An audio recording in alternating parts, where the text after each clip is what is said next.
Umarangkada na ngayong araw ang toll hike sa SCTEX. Nabibigatan dyan ang mga motorista at negosyante. Nasa frontline ng balitang yan si Ian Suyu.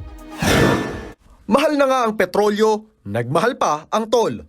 Yan ang iniinda ng mga motoristang suki ng Subic-Clark-Tarlac Expressway o SCTEX. Simula kasi ngayong araw, dagdag na 64 centavos sa kada kilometro ang inaprubahang toll hike ng Toll Regulatory Board o TRB. Malaki raw ang halagang hiningi ng NLEX Corporation na siyang namamahala ng SCTEX. Pero nagdesisyon ng TRB na hatiin ito sa 3 tranches sa loob ng 3 taon para hindi mabigla ang mga motorista.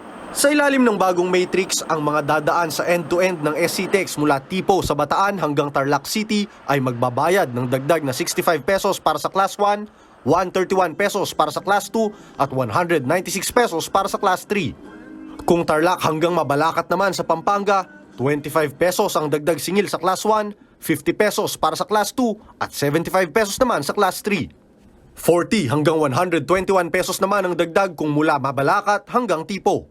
Parang masyado naman mataas ang idadagdag nila, parang sobra na para sa normal na tao, sa average na sahod ng mga tao. Daing din ng Truckers Association of the Philippines, pahirap sa kanila ang toll hike. Of course, ay lahat ng dadaan doon, additional expense na namin yan on our side, no?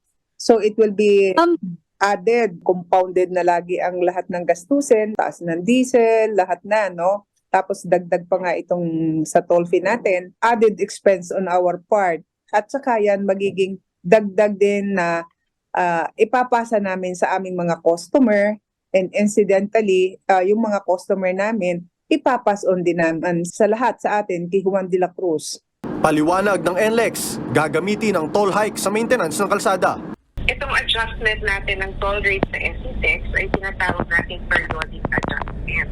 Ito yung June ng 2021 and 2023. Sa concession agreement natin na maaaring humingi ng adjustment ng concessionaire every year or every 2 years. Ang good news naman, wala pa naman daw planong magtaas ng pamasahe ang mga provincial bus sa norte kasunod ng toll hike sa SCTEX. 20% lang daw kasi sa mga bus ang dumadaan sa SCTEX. Nagbabalita mula sa frontline, Ian Suyu, News 5.